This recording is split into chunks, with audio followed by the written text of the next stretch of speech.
Welcome back, everyone. In today's game, I'm going to cover game 35 of a first book of Morphy. We have, again, Paul Morphy playing Alonzo Morphy. We have the Evans Gambit. So let's go ahead and go through the moves, and I'll go over some of the notes here from the book.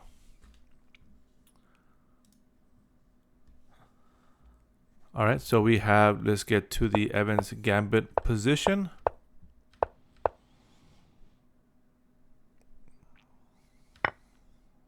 Okay. So c3, and here again the author just comments that a better retreat is bishop a5 or bishop e7. However, black goes bishop to c5. White goes d4. E captures on d4. C captures on d4. Bishop, and here best move is to play bishop b4 check. But again, black goes with bishop b6. And here the author just comments black should play bishop to b4 check. So then we have castles, knight a5. Again, this is a good move, and I don't think we've seen this move in the other Evans Gambit games. But this is knight a5 is a good move, attacking this light squared bishop and getting it off the diagonal. Bishop d3, knight e7, knight c3, black castles. White goes bishop a3, and then we have d6. And then here, white goes e5. And here the author comments, again, it is the pawn's job to make space for bigger pieces. e5 opens the diagonal for one bishop. The e4 square is also available for the knight, while an exchange of pawns on d6 leaves an isolated pawn as a target for the other bishop. So this is the author's comment on this move, e5. Black goes bishop f5, and here the author comments, black could have preserved his pawn structure and tested white's understanding of the Greco sacrifice by playing d captures on e5 and letting white play the Greco sacrifice with bishop captures on h7. So it would have looked something along these lines.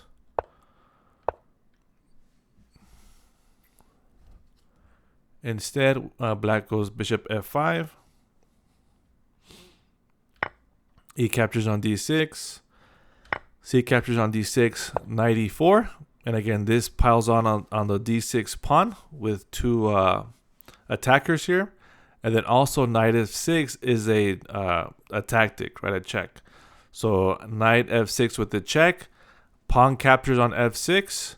So now black has doubled pawns, and then white recaptures the piece with bishop captures on f5, which is what happens in the game.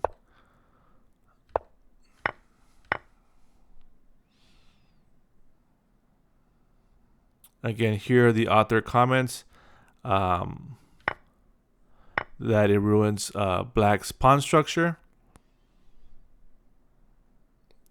Again, bishop captures on f5.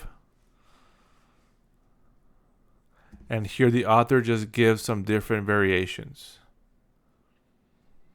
So instead, if black does not recapture with the G pawn, if king h8, then we have this different variation here. Again, white just wins a pawn.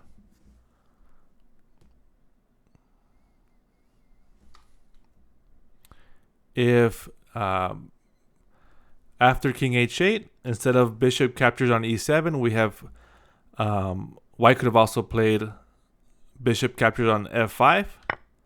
And then now the pawn recaptures on f6.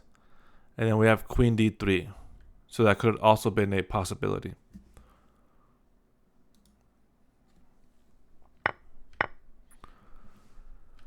Okay, so we have knight c4, and again, this move really doesn't make any sense. Of course, you see that you're bringing the knight into the game. Again, a better move would have been maybe to play rook and to get your rooks into the game, right?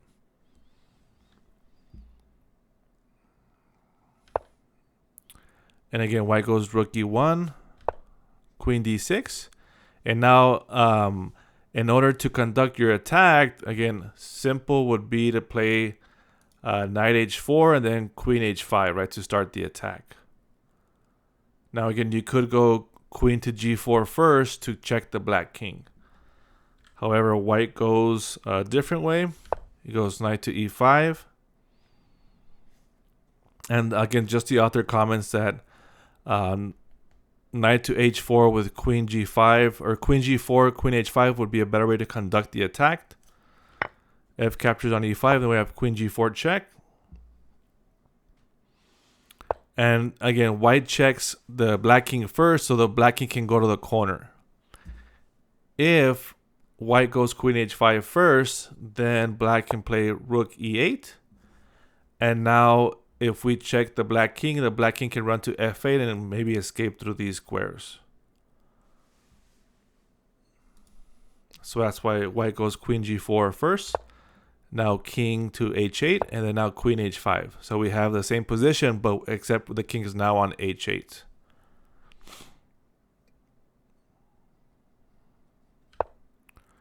So after queen h5, king to g7, queen to g4, king h8. Looks like there's a repetition of moves. And then finally, black plays a different move, plays h6. The queen defends the h6 pawn. Here the author just says that the draw by threefold repetition would be less sporting. So that's all that's said about this almost threefold repetition. Okay, so rook captures on e5. Now the author comments that if the pawn would capture, then black could have played this bishop sacrifice. And then now, again, it looks like black has some like counterplay here. Instead, again, rook captures on e5, knight captures on e5, and then we have, okay, d captures on e5, queen c6, still defending the pawn. Again, this is very important because if not, then it leads to checkmate. So white tries to disrupt this connection by playing e6, king g7, g4, bringing another pawn into the game. So it says here, just bringing up another fighting unit while making a flight square for the king, which enables the rook to leave the defense of the back rank. So now queen c3, threatening to capture on a1 and also can defend on f6. We have g5, okay, taking away the f6 square and also attacking h6. So the threat is queen h6 check, queen a1 check, king g2, and then queen back to f6. And here the author just comments that that black panicked here with this queen move because it's losing. And again, the best move here was king g8. King g8, now queen captures, and now the queen can go back to g7 and defend. Right. If the pawn captures, then king h8. Instead, we have queen f6. G captures on f6. King captures on f6. E captures on f7. More than a capture, white is taking control of e6 and g6. And for a moment, e8 plus the checking square on g8. However, the rook is going to recapture. Okay, rook captures on f7, queen g6, king e7, queen e6, check, king f8, queen h6, rook g7, check, bishop g6 blocking, and now the threat is queen h8 check, rook blocks with g8, and then now queen f6 where the circle is will lead to checkmate.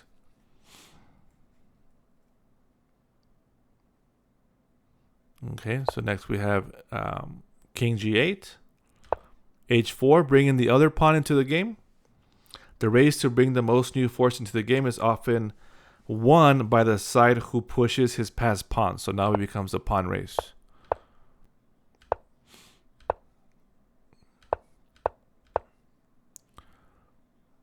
Again, the threat of checkmate by white is much stronger with, again, queen captures on g7 is checkmate, so the rook gets out of the way. Now bishop f5, d1 queen, and then now we have a pawn sacrifice.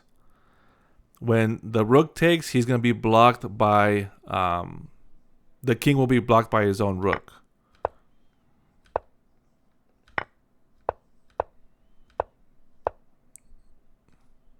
Again, and we have queen h6 is checkmate.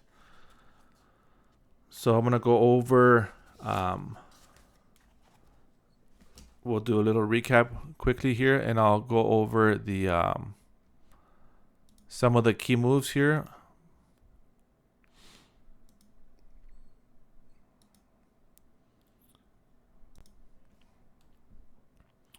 So let's go to the blunders here. So in this position, it is plus 1.5 for white. Then we have knight c4. Now white is plus 6.3. Now, of course, white does make a mistake. For example, rook e1, it says is a mistake.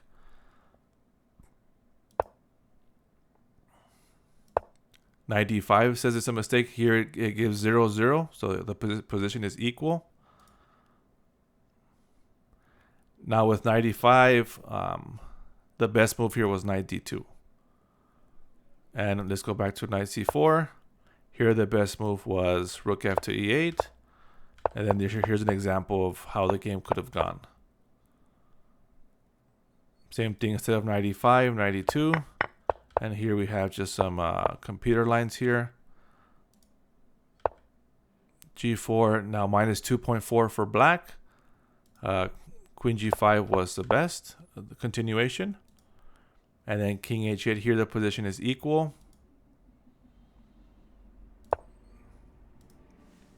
Rook takes is a blunder as well. The position here is minus 4.2 for black.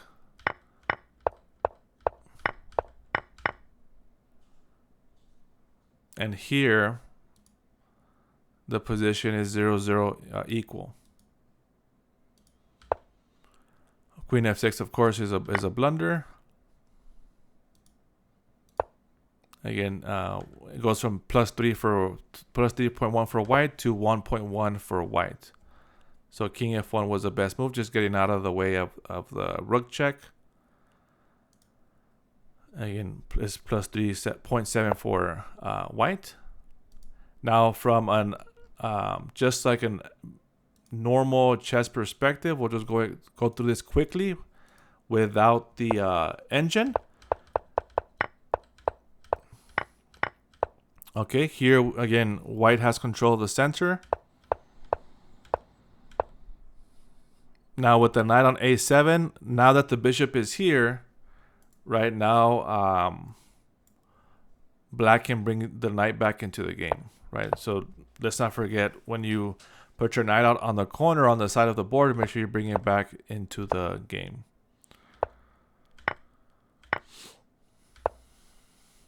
Now here again, black let himself get doubled pawns. So you have to watch out for this. You have to know that there's this threat that's coming here. So maybe knight g6 could be a move for black, although white is going to win a pawn. Or maybe you can play bishop to c7, defending it twice. However, you fall to knight f6 check. So you have to find a move that defends here from this check. Would you rather lose a pawn, or would you rather have doubled pawns, right? So it's kind of a choice you would have to make. Here again, black saves a pawn, but now gets doubled pawns.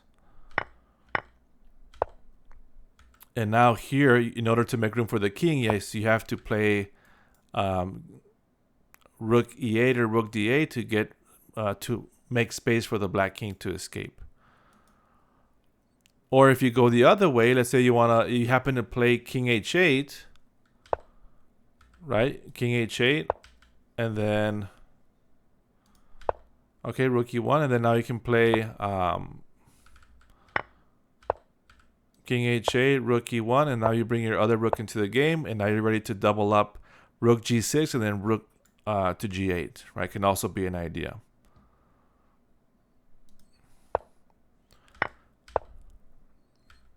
And again, here you have to know that there's Queen G4 a threat. Now again, with your rook here covering the G file, this wouldn't be really an issue. And here, black should have probably just repeated the moves and gone for a draw. And here in this position, the computer says that it's 0-0 equal. So maybe just black should have said, hey, you know what, it's a draw. Decided to go for more. And again, ended up losing the game. And again, this was a blunder as well.